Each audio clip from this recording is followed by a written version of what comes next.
മഹാഭാരതത്തിലെ ഏറ്റവും പ്രധാനപ്പെട്ട കഥകളിലൊന്നാണ് അർജുനനും പരമശിവനും തമ്മിലുള്ള പോരാട്ടം. ഇത് വെറുമൊരു പോരാട്ടമായിരുന്നില്ല, ഭക്തന്റെ വിശ്വാസവും ദൈവത്തിൻ്റെ അനുഗ്രഹവും തമ്മിലുള്ള ഒരു പരീക്ഷണമായിരുന്നു. ഹായ് കൂട്ടുകാരെ, ഇറ്റ്സ് മീ ആര്യ ഹിയർ. എല്ലാവർക്കും എപ്പിക് ടെയിൽസിലേക്ക് സ്വാഗതം. പാണ്ഡവർ ചൂതുകളിയിൽ അവരുടെ രാജ്യം നഷ്ടപ്പെട്ട് കാട്ടിലേക്ക് പോയ സമയത്താണ് ഈ സംഭവം നടക്കുന്നത്.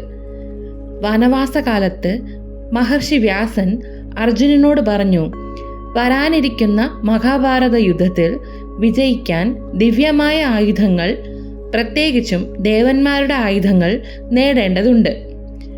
വ്യാസന്റെ ഉപദേശം സ്വീകരിച്ച് അർജുനൻ ഹിമാലയത്തിലെ ഇന്ദ്രകീല പർവ്വതത്തിൽ കഠിനമായ തപസ് തുടങ്ങി. ഇന്ദ്രനെ പ്രീതിപ്പെടുത്തുക എന്നതായിരുന്നു അദ്ദേഹത്തിൻ്റെ ആദ്യ ലക്ഷ്യം. അർജുനന്റെ കഠിനമായ തപസ്സും അചഞ്ചലമായ ഭക്തിയും ഇന്ദ്രനെ സന്തോഷിപ്പിച്ചു. ഇന്ദ്രൻ പ്രത്യക്ഷപ്പെട്ട് അർജുനന്റെ ആഗ്രഹം ചോദിച്ചു. അർജുനൻ ദിവ്യായുധങ്ങൾ ആവശ്യപ്പെടുകയും ചെയ്തു. അപ്പോൾ ഇന്ദ്രൻ പറഞ്ഞു, അർജുന, നീ പാശുപാതാസ്ത്രം പോലുള്ള ശക്തമായ ആയുധങ്ങൾ നേടണമെങ്കിൽ ആദ്യം മഹാദേവനായ പരമശിവനെ തപസ്സു ചെയ്ത് പ്രസാദിപ്പിക്കണം. അപ്പോൾ മാത്രമേ നിനക്ക് ആ ആയുധങ്ങൾ ലഭിക്കുകയുള്ളൂ. ഇന്ദ്രന്റെ വാക്കുകൾ കേട്ട് അർജുനൻ തൻ്റെ തപസ് കൂടുതൽ തീവ്രമാക്കി. അദ്ദേഹം ശിവനെ മാത്രം മനസ്സിൽ ധ്യാനിച്ച് കഠിനമായ തപസ് തുടർന്നു. അദ്ദേഹത്തിൻ്റെ തപസ്സിൻ്റെ ശക്തി ഭൂമിയെയും ആകാശത്തെയും വിറപ്പിച്ചു. ഈ കഠിന തപസ് ശിവന്റെ ശ്രദ്ധയിൽപ്പെട്ടു. തൻ്റെ ഭക്തന്റെ ശക്തിയും ധൈര്യവും ഭക്തിയും പരീക്ഷിക്കാൻ ശിവൻ തീരുമാനിച്ചു. ശിവൻ ഒരു കാട്ടുവേടന്റെ, അതായത് ഒരു കിരാതന്റെ രൂപമെടുത്തു. അദ്ദേഹത്തിൻ്റെ കൂടെ ഭാര്യ പാർവതിയും മറ്റ് ദേവന്മാരും വേടന്മാരായി വേഷം മാറി. അവർ അർജുനൻ തപസ് ചെയ്യുന്ന സ്ഥലത്തേക്ക് വന്നു.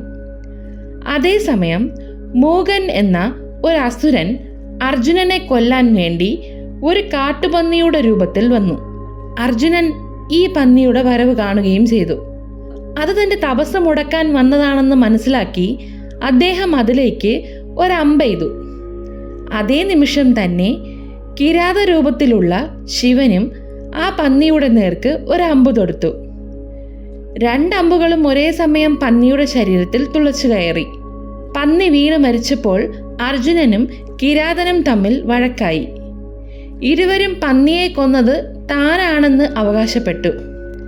അർജുനൻ പറഞ്ഞു, ഇത് എൻ്റെ അമ്പാണ്, ഞാൻ എൻ്റെ തപസ് മുടക്കാൻ വന്ന ജീവിയെയാണ് കൊന്നത്. എന്നാൽ കിരാതൻ ചിരിച്ചുകൊണ്ട് പറഞ്ഞു, ഞാനാണ് ആദ്യം അമ്പെയ്തത്, അതിനാൽ ഇത് എൻ്റെ അമ്പാണ്. നീ നിന്റെ ധ്യാനം മുടക്കാതെ ഇവിടെ ഇരുന്നാൽ മതി. തർക്കം രൂക്ഷമായപ്പോൾ അർജുനൻ കിരാതനെ ഒരു യുദ്ധത്തിന് വെല്ലുവിളിച്ചു.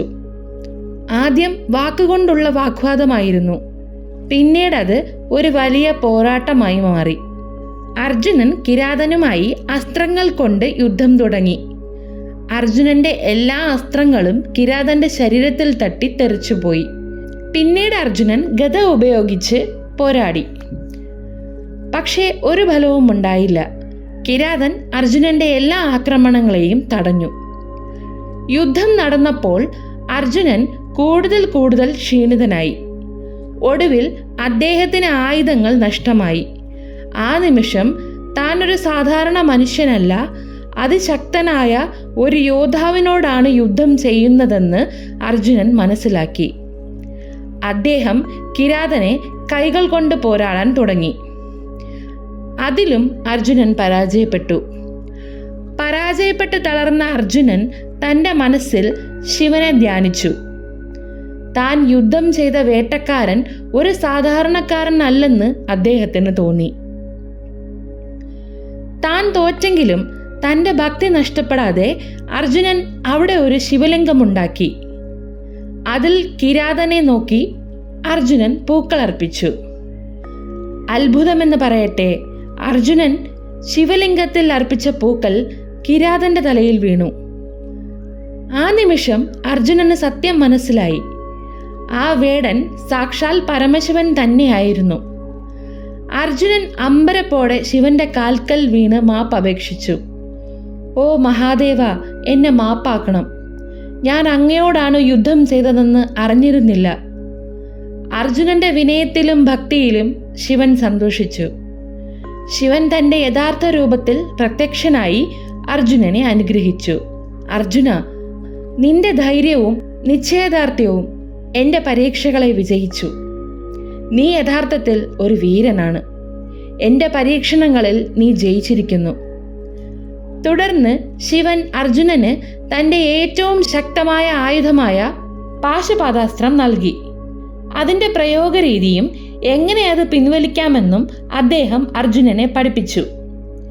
കൂടാതെ അർജുനൻ ഒരു ശക്തനായ യോദ്ധാവായി മാറുമെന്നും അദ്ദേഹത്തിൻ്റെ കീർത്തി ലോകമെമ്പാടും പരക്കുമെന്നും ശിവൻ അനുഗ്രഹിച്ചു. ഈ കഥ ഭക്തിയുടെയും അർപ്പണബോധത്തിൻ്റെയും പ്രാധാന്യം വ്യക്തമാക്കുന്നു. ഈ പോരാട്ടത്തിലൂടെ അർജുനൻ ഒരു സാധാരണ യോദ്ധാവിൽ നിന്ന് അമാനുഷിക യോദ്ധാവായി മാറി. ഭക്തിയും വിശ്വാസവും ഉണ്ടെങ്കിൽ ഏത് പ്രതിസന്ധിയെയും മറികടക്കാൻ കഴിയുമെന്ന് ഈ കഥ നമ്മെ ഓർമ്മിപ്പിക്കുന്നു. ഈ കഥ നിങ്ങൾക്ക് എല്ലാവർക്കും ഇഷ്ടമായെന്ന് കരുതുന്നു. പുതിയൊരു കഥയുമായി വീണ്ടും കാണുന്നത് വരെ നന്ദി, നമസ്കാരം.